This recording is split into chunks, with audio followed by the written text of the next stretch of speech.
भट्टे वाले का लड़का 8 साल का गायब हो गया था। बहुत दिन से पुलिस ने उसे रिपोर्ट लिखाई थी। मैं उसको राजस्थान से ढूंढ के लाया। उनको एक करने के लिए एक ऑपरेशन चलाया जिसमें हम लोग पति पत्नी की काउंसलिंग करते थे। मैंने इस अभियान को ऑपरेशन मुस्कान नाम दिया।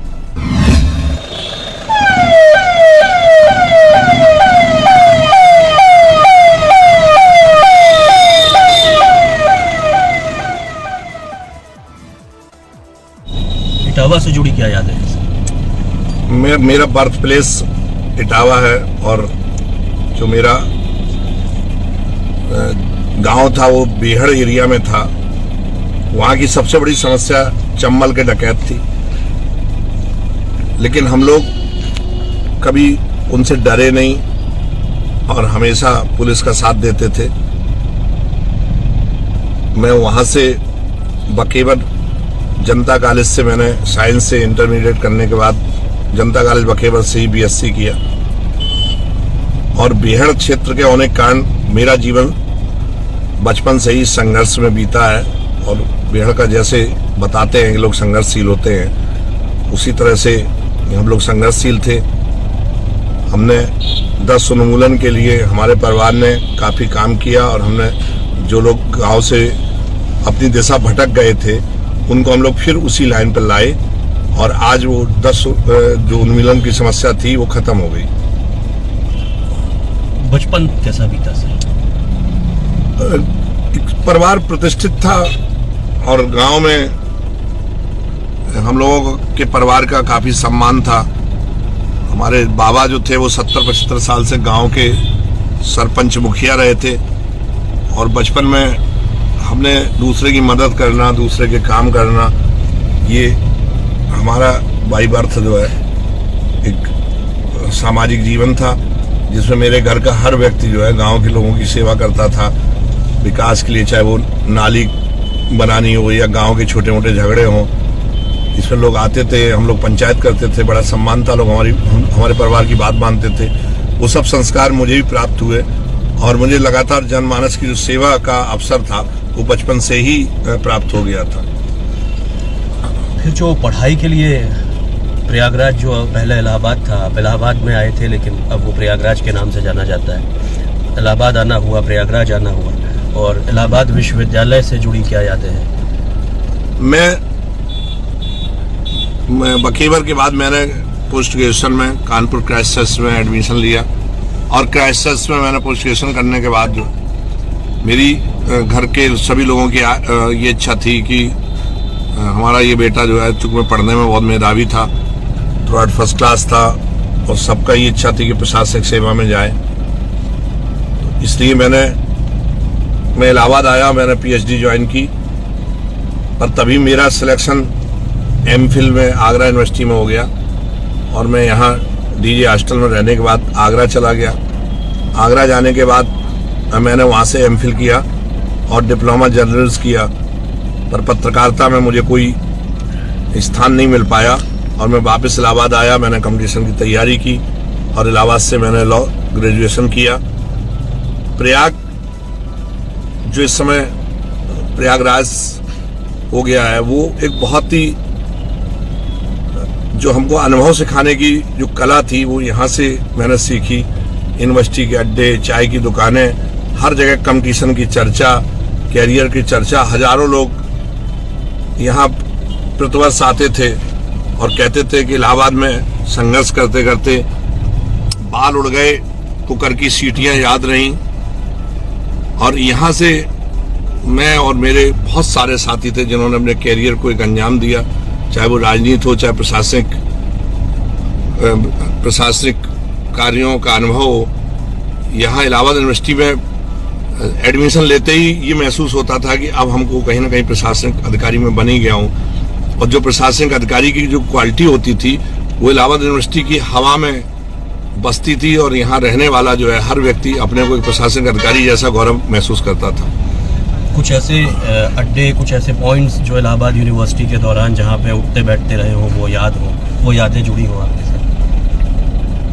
बहुत सारे अड्डे थे लेकिन हम यूनिवर्सिटी वाले वही WH के सामने प्रदर्शनी, हॉस्टल के सामने शाम को खड़ा हो जाना, हम लोगों की कई घर के परिवार की लड़कियां रहती थी, शाम को जाते थे कुछ देर वहाँ जाके उनसे अपना पूरा उनका हालचाल लेते थे, अपना हालचाल देते थे।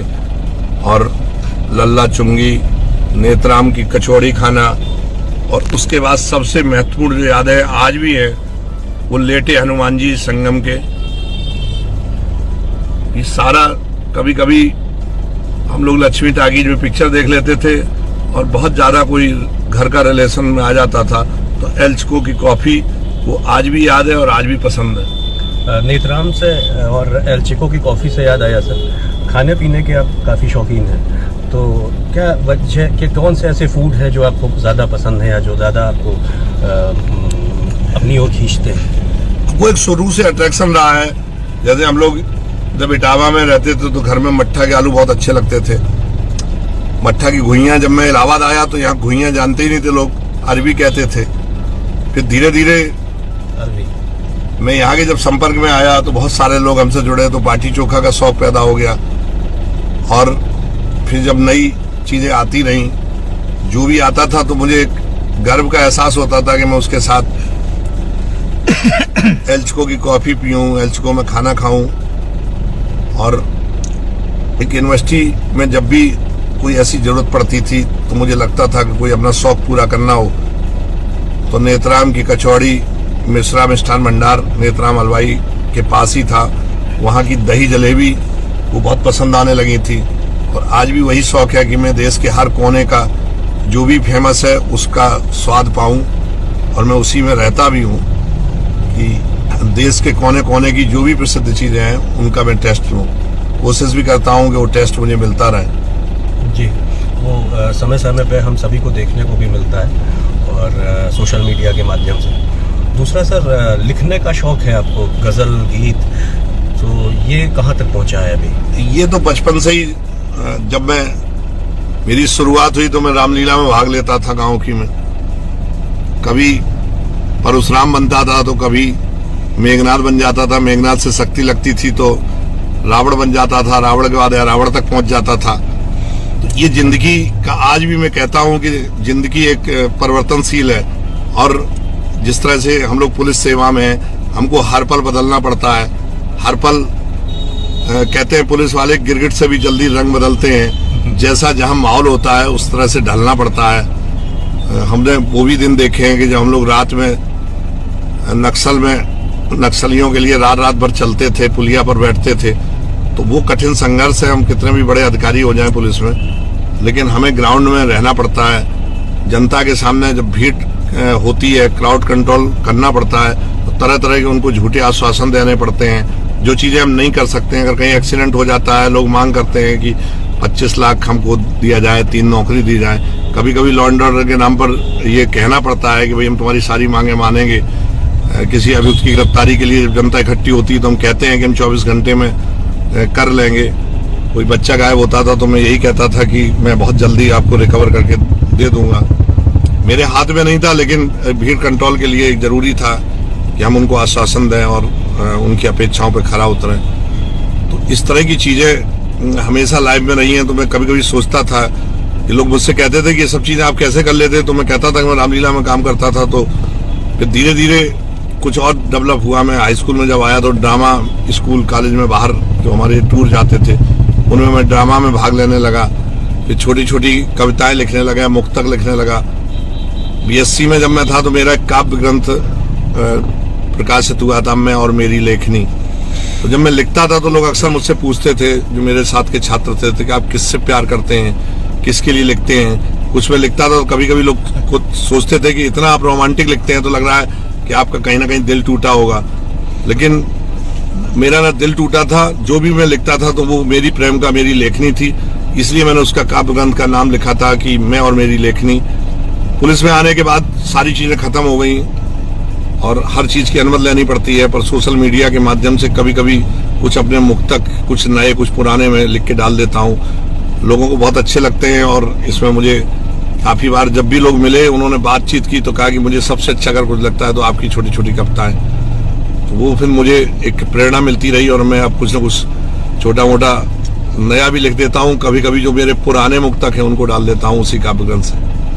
कोई 2 लाइन अगर आप शेयर करना चाहें, ज़्यादा नहीं, 2 लाइन से अगर शेयर करना चाहें। और 2 लाइन का तो फिर मजा नहीं आएगा, कभी अगले बार मिला तो पूरा ही शेयर करेंगे। फिर हम बैठेंगे साथ में सर।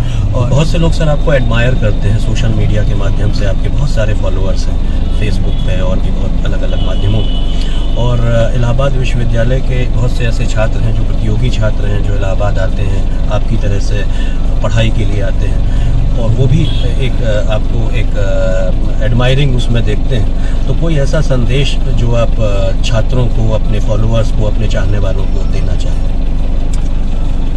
देखिए, मैं यही कहना चाहता हूं कि आप डिग्री प्राप्त कर सकते हैं, आप शिक्षा प्राप्त कर सकते हैं, ज्ञान प्राप्त कर सकते हैं, अच्छी नौकरी पा सकते हैं, लेकिन सबसे ज्यादा जरूरी है वो एक अच्छा इंसान बनना, जो इस समय समाज में बहुत अभाव है इस चीज का। हमें इंसानियत समझना। मैं नौकरी में जब आया तो पहले से ही मेरे दिमाग में ये था कि जब मैं शाम को सोता था तो मैं ये सोचता था कि कोई मैंने अच्छा काम किया या नहीं। मैं किसी की गरीबी दूर नहीं कर सकता हूँ, मैं किसी को नौकरी नहीं दिलवा सकता हूँ, लेकिन एक आम इंसान की तरह मैंने पहले भी, मैं BSc में पढ़ता था, मेरे गर्ल्स हॉस्टल की लड़की की तबीयत खराब हो गई, कोई ले जाने को तैयार नहीं था, मैं उसको ले गया अस्पताल, मेरा पेपर खराब हुआ, लेकिन मैंने हिम्मत नहीं हारी। और सर्विस में आने के बाद मुझे मौका लगा। एक भट्टे वाले का लड़का 8 साल का गायब हो गया था, बहुत दिन से पुलिस ने उसे रिपोर्ट लिखाई थी, मैं उसको राजस्थान से ढूंढ के लाया। एक बच्चा चाय की दुकान पर चाय बेचता था, मेरे रोड टच में आता था, मैंने पूछा कि तुम कहाँ के रहने वाले हो? उसने कहा कि मुझे पता ही नहीं, मैं 6 साल की उम्र में घर से भाग के आया था, अब मुझे अपना घर ही याद नहीं है। मैंने बहुत प्रयास किया, उसकी काउंसलिंग की, फिर वो बिहार का रहने वाला था, मैंने उसको पहुंचाया। धीरे धीरे मेरी आदत बन गई और फिर मैंने बहुत बच्चों को रेस्क्यू किया। जब किसी का बच्चा गायब हो जाता था तो लोग कहते थे कि अगर आपके हाथ में है तो वो जरूर मिल जाएगा, और मैंने इस अभियान को ऑपरेशन मुस्कान नाम दिया। फिर बहुत सारे सर्विस में एक्सीडेंट में घायल लोग तड़पते रहते थे। मेरी सोशल मीडिया की मुहिम से जो है इसमें एक नई जान आई। जो भी सड़क पर घायल मिलता था उसको हम लोग अस्पताल पहुंचाते थे।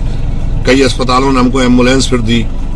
बहुत बार मैं जब अभी पहुंचा महाराजगंज में तो मैंने देखा बहुत सारे परिवार छोटी छोटी बातों पर टूट जाते थे, तो मैंने उनको एक करने के लिए एक ऑपरेशन चलाया जिसमें हम लोग पति पत्नी की काउंसलिंग करते थे और उनको मिलवाते थे आपस में, और उनकी छोटी छोटी जो न्यायालय में मुकदमे चलते थे वकीलों के माध्यम से उनको खत्म कराते थे। उसके बाद फिर हम लोगों ने जनता से जुड़ने के लिए, क्योंकि पुलिस में आने से मैंने देखा पुलिस की छवि बड़ी खराब थी, अब मैंने कई जगह ऑपरेशन गुड मॉर्निंग चलाया जिसमें सुबह सुबह घूमने वालों से हम लोग मिलते थे। इलाहाबाद में कंपनी बाग में मेरा ये ऑपरेशन बड़ा सफल रहा। उसके बाद सीतामढ़ी में मैंने पोस्टिंग के दौरान ही चलाया। फरिंदा जहाँ मैं आजकल पोस्टेड हूँ वहाँ अक्सर ये प्रोग्राम चलता रहता है। फिर मैं समस्त स्टूडेंट से जुड़ा, मोटिवेशन क्लास में स्कूलों में चलाया। कई जो इस तरह की हमारी युवा शक्ति थी जो अवसाद में आ जाती थी, छोटी छोटी चीजों पर जो टूट जाते थे, बिखर जाते थे, आत्महत्या के लिए प्रेरित करते थे, उनके लिए मैंने हॉस्टलों में ये अभियान चलाया कि वो आत्महत्या न करें, अवसाद में न जाएं, डिप्रेशन में न जाएं और लगातार संघर्ष करते रहें। और कई इसमें ऐसे लड़के थे जिन्होंने मुझसे कहा कि साहब आपकी वजह से मैं जॉब पा गया, किसी को 9 साल में जॉब मिला, किसी को 10 साल में मिला, लेकिन लोग संघर्ष करते रहे, टूटे नहीं, बिखरे नहीं। और मैं आज भी युवा पीढ़ी से यही कहता हूँ कि आप छोटे छोटे कारणों से या छोटे छोटे जो जीवन में इस तरह के कुछ वक्त आते हैं जिनमें आप बिखर जाते हैं, टूट जाते हैं, डिप्रेशन में चले जाते हैं, उनका संघर्ष करें। वक्त हमेशा बदलता रहता है, सबका बदला है, अपना भी बदलेगा। युवा पीढ़ी इस बात से मुझे बहुत फॉलो भी करती है और मुझे प्रेरणा देती है कि आपके कारण ही मैं जो है आज यहाँ खड़ा हूँ।